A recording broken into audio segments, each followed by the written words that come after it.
आप जो तीज करते हो, हरियाली करो चाहे सातुड़ी करो, उस तीज की महत्वता क्या है, इस हिंगोली की शिव महापुराण की कथा में अपने को समझना है कि उसकी मूल तत्वता, उसकी महत्वता है क्या, उसका महत्व क्या है।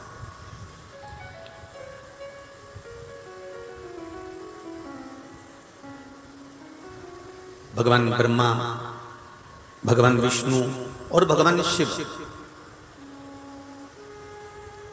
इन तीनों की जो अर्धांगिनियां हैं, ब्रह्मणी, लक्ष्मी और पार्वती, इन तीनों ने तप कर कर, साधना कर कर ब्रह्मदेव को, भगवान विष्णु को और भगवान शंकर को प्राप्त किया। और तीनों ने प्राप्त कर कर तीनों देवताओं से वर मांगा कि वर हमको ऐसा दीजिए कि हमारे तप साधना का फल नारी को तीज के दिन प्राप्त हो जाए। अब देखिए जरा, एक ही व्रत से, एक ही उपवास से उसको संपूर्ण तप साधना का फल प्राप्त हो रहा, संपूर्ण तप साधना का फल उसको मिल रहा है मात्र एक व्रत से। केवल एक व्रत कर रहे हैं और संपूर्ण तप साधना का फल उसको प्राप्त हो रहा है। ऐसा कोई व्रत, ऐसी कोई साधना, ऐसा कोई शंभो शरण मांगो घड़ी रे घड़ी मुख काटो, दया करी न दर्शन आपो, शंभो शरण घड़ी मांगो घड़ी रे घड़ी दुख काटो, दया करी न दर्शन आपो, दया करी न दर्शन आपो। तो ब्रह्मणी ने ब्रह्मदेव से मांगा, लक्ष्मी जी ने भगवान विष्णु से मांगा, पार्वती जी ने भगवान शिव से मांगा कि ऐसा वर दे दीजिए जिस वर से एक ही व्रत करने से संपूर्ण फल की प्राप्ति हो जाए, संपूर्ण फल मिल जाए। ऐसा एक व्रत का फल दे दीजिए, मात्र एक व्रत का। अब देखिए, हरियाली तीज करने वाली माताएं थोड़ा ध्यान से सुनना।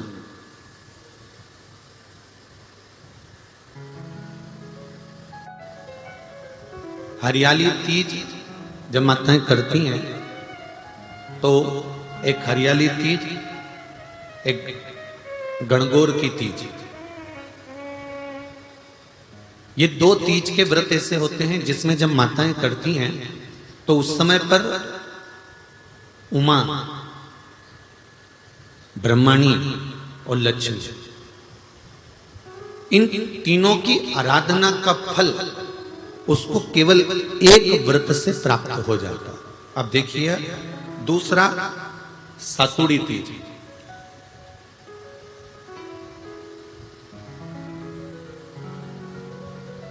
इसमें उमा और महेश्वर, उमा और महेश, ब्रह्मणी और लक्ष्मी, इन चार के व्रत तप का फल एक साथ सातुड़ी तीज के दिन प्राप्त हो जाता। अब एक आती है हरतालिका तीज। आप लोग करते हो हरतालिका? यहाँ लोग करते कि नहीं करते? करते हैं यहाँ पे हरतालिका? कौन कौन करता है? जरा हाथ उठाओ तो जरा। अरे सभी करते हो, रखो रखो, बहुत बढ़िया, बहुत अच्छी बात। एक आती है हरतालिका तीज। इस तीज का व्रत माता पार्वती बेल वृक्ष के आनंद के साथ में फुलेरा बनाकर करती है, और जिसमें इस हरतालिका में माता पार्वती जी के जितने जन्म पहले हुए हैं, माता पार्वती का जन्म तो 52वें नंबर का, 52 नंबर पे माता पार्वती का जन्म है। इससे पहले तो माता के 51 जन्म पहले हो चुके हैं, 51 जन्म माता पार्वती का पहले हो चुके हैं। तो वो जितने जन्म माता पार्वती पूर्व में ले चुकी हैं, ब्रह्माणी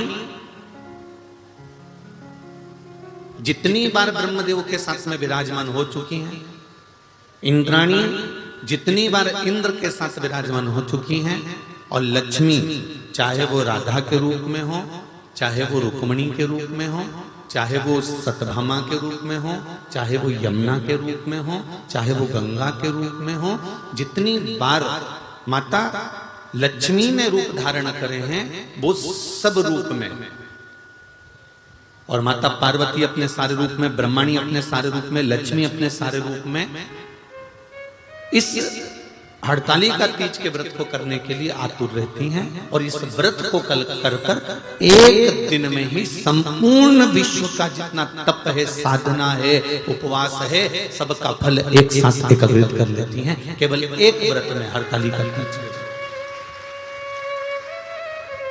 अब एक बात ध्यान से सुनिएगा, सारे व्रत आपका अगर स्वास्थ्य खराब हो गया तो आप व्रत छोड़ सकते हो। जितने भी व्रत आप लोग कर रहे हैं पूर्व के, सोमवार, मंगलवार, एकादशी, छठ, पंचमी, चतुर्थी, अगर आपका स्वास्थ्य खराब है तो आप उस व्रत को छोड़ सकते हो, सारे व्रत को छोड़ सकते हो। पर तीज का जो व्रत होता है, हड़तालिका जो व्रत होता है, ये व्रत एक बार लेने के बाद जब प्राण छूटते हैं तभी ये व्रत समाप्त होता है, अन्यथा बीच में ये व्रत समाप्त नहीं। ये व्रत समाप्त होता ही नहीं।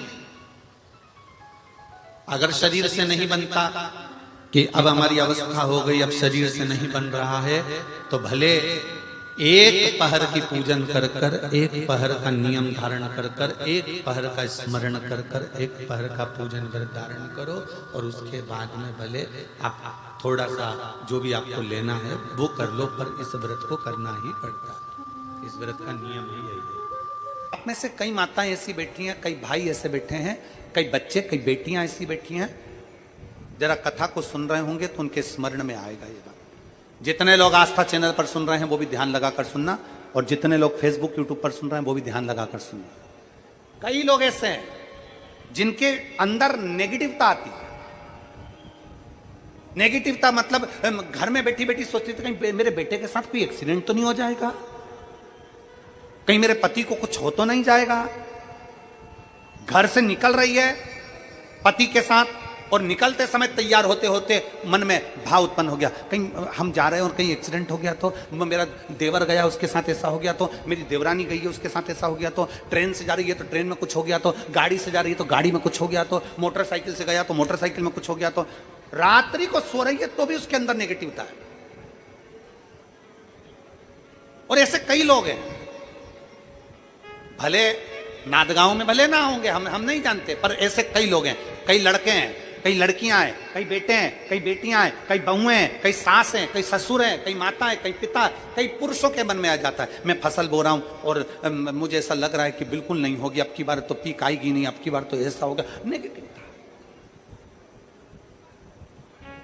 मंदिर में बैठी है तो भी नेगेटिव आ रही है, उसको लग रहा है कि कुछ गंदा, उसको गंदा समझ में आ रहा है, उसको लग रहा है कि कुछ गंदा है।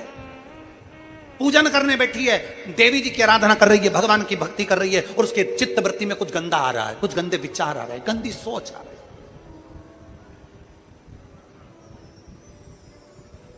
अपने अंदर गंदे विचार, गलत सोच आ रही है। शिव महापुराण की कथा कहती है, शंकर भगवान का चरित्र कहता है, हफ्ते में एक दिन ऐसा बनाओ अपनी चंद्र नाड़ी को मजबूत करने का प्रयास करो। जब तुम्हारे गलत विचार आ रहे हो ना, गलत सोचने में आ रहा हो, उसके साथ ऐसा नहीं हो जाए, मेरे पति गए उनके साथ ऐसा नहीं हो जाए, मेरा बेटा स्कूल जा रहा है उसके साथ ऐसा नहीं हो जाए, मेरे साथ में ऐसा नहीं हो जाए, जरा सी हाथ दुखा तो लगा कि कहीं मुझे बड़ी बीमारी तो नहीं हो गई, जरा सा एक छोटी सी भी फुंसी हो जाए ना, एक छोटी सी भी गांठ आ जाए शरीर में तो ऐसा ना लगने लगे कि मुझे कहीं कैंसर जैसा रोग तो नहीं हो जाएगा, कहीं मुझे बड़ी बीमारी तो नहीं हो जाएगी, कहीं जरा सा किडनी में दिक्कत आई, पानी पीने में दिक्कत आई, कहीं आंखों में दिक्कत आई तो कहीं बड़ी बीमारी तो नहीं हो। नेगेटिवता, गलत सोच, गलत विचार, गलत दृष्टि। ऐसे कई लोग हैं जिनकी सोच में ये गलत चीजें आती रहती है। और प्रयास करना पितृपक्ष की आज रवि प्रदोष की इस कथा को सुनकर प्रयास कर कर देखना क्या करना है हमको। अगर ऐसे गलत विचार आ रहे हैं, गलत सोच आ रही, गलत दृष्टि आ रही, गलत विचार हमारे भीतर आ रहे हैं, गलत सोच हमारे भीतर आ रही है, तो एक काम करो, एक बेलपत्री लीजिए, सावधानी से समझ लेना। एक बेलपत्र लीजिए और उस बेलपत्र की ये जो दो डंडी है और एक बीच की डंडी है, इसके मध्य की जो जगह है, चैनल वाले अगर दिखा रहे होंगे तो आप लोगों के स्मरण में होगा, बीच की पत्ती और ये दो पत्ती के बीच में जो जगह होती है, इस बीच वाली जगह पर पीला चंदन पूरे तरह से उसका लेपन कर लीजिए, पूरे तरह से पूरी चंदन से लेपन कर लो बीच की जगह को। बीच वाली पत्ती, दो पत्ती, उसके बीच की जो जगह है उसमें पीले चंदन का लेपन कर लीजिए।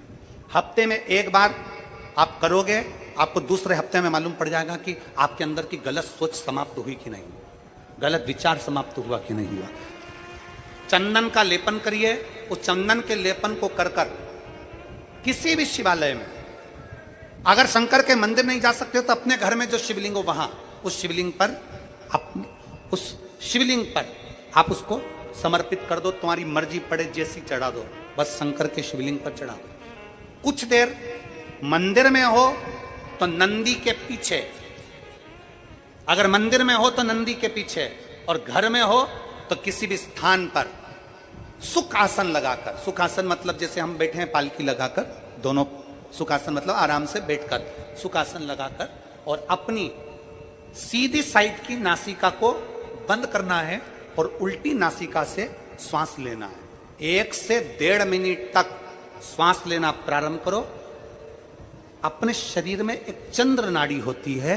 भगवान शंकर ने जब चंद्र की काया का रोग समाप्त करा था, भगवान शंकर ने जब चंद्र की काया का रोग समाप्त करा था तो चंद्र ने हाथ जोड़कर कहा था कि मेरी काया का रोग आपने समाप्त कर दिया महादेव, मेरे लिए आज्ञा करो, मैं क्या करूं। शंकर भगवान ने कहा चंद्रदेव तुम मेरे मस्तक पर धारण रहना, और संसार के जितने भी मनुष्य हैं इन मनुष्य के अंदर चंद्र नाड़ी में तुम विराजमान रहना। सुनो चंद्रदेव, जब मनुष्य गलत विचार करे, गलत सोच करे, गलत दृष्टि रखे, उस समय पर अगर तुम्हारी चंद्र नाड़ी प्रबल हो जाए तो उसकी बुद्धि में से गलत विचार समाप्त हो जाए, गलत विचार समाप्त हो। एक बेलपत्र लेना है, बीच वाली जगह में चंदन लगाकर शंकर जी को समर्पित करना है। घर हो, मंदिर हो, कम से कम 1.5 से 2 मिनट तक नासिका को बंद कर कर सीधे साइड की नासिका को बंद करना है, उल्टे साइड की नासिका से ही श्वास लेना है और छोड़ना है, फिर लेना है, फिर छोड़ना है, फिर लेना है, फिर छोड़ना है। 1.5 मिनट 2 मिनट तक आप करते रहिए। एक ही नासिका, इस नासिका को बंद ही रखना है, राइट को, लेफ्ट को खोल कर रखिए, और उसमें चंद्र नाड़ी जब हमारी प्रबल हो जाएगी, 3 दिन के अंदर गलत सोच आना बंद हो जाएगी, गलत विचार आना बंद।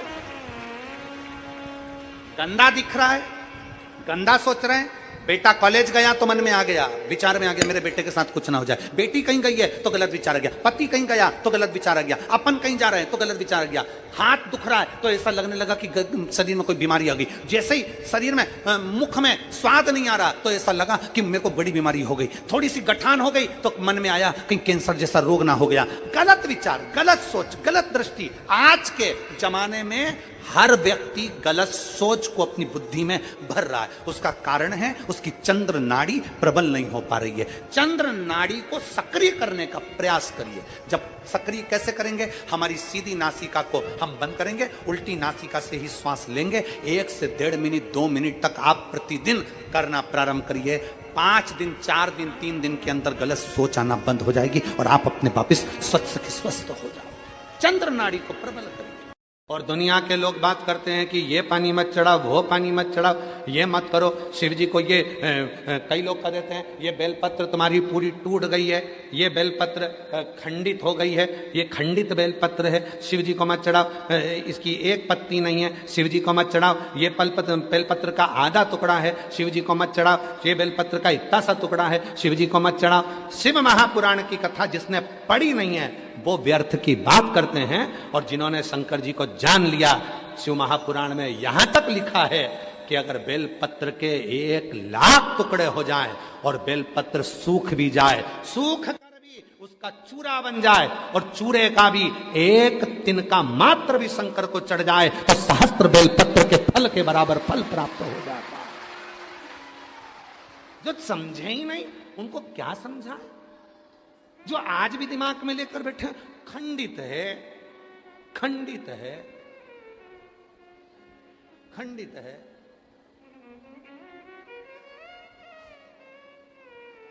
खंडित है। कई लोगों के दिमाग में बैठा रहता है। और आप लोगों से निवेदन है, आज की कथा में से ये वाला वीडियो काट के डाल देना आप लोग। जो लोग कहते हैं बेलपत्र खंडित है, बेलपत्र का टुकड़े से टुकड़ा, टुकड़े से टुकड़ा भी अगर है और वो भी अगर शिव को समर्पित है तो वो भी सहस्त्र बेलपत्र के बराबर हमें फल दे रहा है। सहस्त्र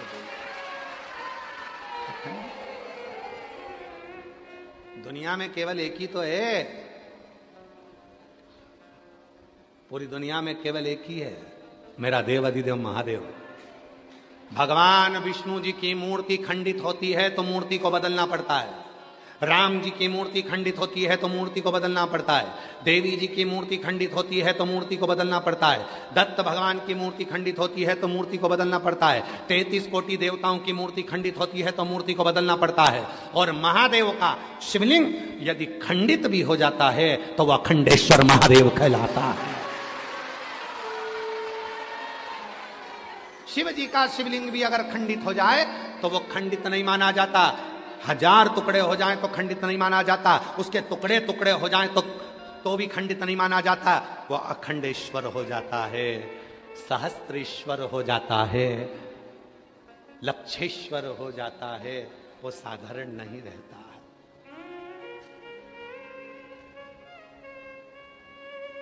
लक्षेश्वर अखंड है, वो खंडित ही नहीं हुआ।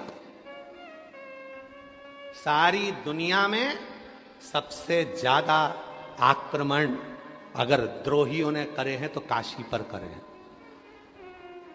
अगर विधर्मियों ने सबसे ज्यादा आक्रमण करे तो काशी विश्वनाथ पर करे। सब कुछ तोड़ लिया उन्होंने, पर काशी आज भी अजर और अमर जैसी खड़ी की खड़ी है। अजर अमर है। गली गली के मकान तोड़कर देख लो, हर मकान के नीचे से शिवलिंग निकलेगा, हर ओटले के नीचे से शिवलिंग निकलेगा, हर भूमि के नीचे से शिवलिंग निकलेगा। विद्रोहियों ने पूरी तरह से शिवलिंगों को खंडित कर कर देख लिया, पर उनको क्या मालूम था ये विश्वनाथ है जो दुनिया का भरण पोषण करने वाला है। ये कभी खंडित नहीं होता, ये तो अखंड है और अखंड ही रहेगा। ये अखंड है और अखंड ही रहेगा। ये कोई साधारण नहीं है, इसको समझना साधारण नहीं है। कितना भी अगर कोई वास्तु दोष बता दिया, पितृ दोष बता दिया, कालसर्प दोष बता दिया, कितना भी अगर कोई दोष बता दे तो पीपल का जो जल वृक्ष में से झड़ता है, कभी कभी आप उसके नीचे हाथ रखकर देखना, थाली रखकर देखना, उसमें पत्थर पर देखना तो वहां पर भी पानी के निशान आपको मिलेंगे, बूंद के निशान मिलेंगे।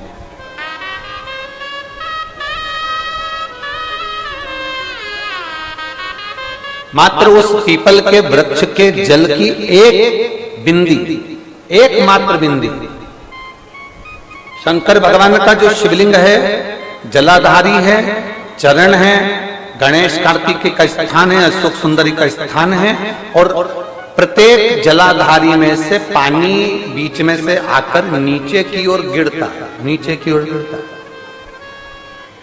आप लोगों के स्मरण में हमने पहले भी बताया कि राइट में किसका स्थान है? गणेश जी का, लेफ्ट में कार्तिक के, बीच में अशोक सुंदरी। ये क्या है? पार्वती जी का हस्त कमल शिवलिंग, और ऊपर से जो जल एक एक बूंद शंकर जी के शिवलिंग पर गिर रहा है वो शंकर जी की 5 लड़कियां, जया, विषहरा, शामलीवारी, दौतली और देव, शंकर जी की 5 लड़कियों, एक एक बूंद पानी शिव जी पर गिरा रहा है। जहां जल नीचे गिरता है उस स्थान से जहां तक जल बहकर जा रहा है उस स्थान तक 33 कोटि देवताओं का स्थान,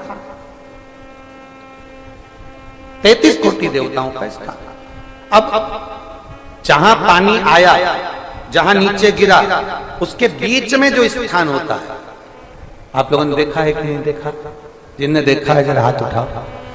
ये पानी जैसे यहां तक आया और यहां के बाद नीचे गिरेगा, तब वो नाली के माध्यम से बाहर जाएगा। तो जितनी दूर यहां से वो नीचे की ओर जो गिर रहा है, यहां से वो नीचे की ओर जो पानी जा रहा है, ये जो स्थान होता है, ये हमारे 3 दोषों को निवारण तुरंत कर देता है।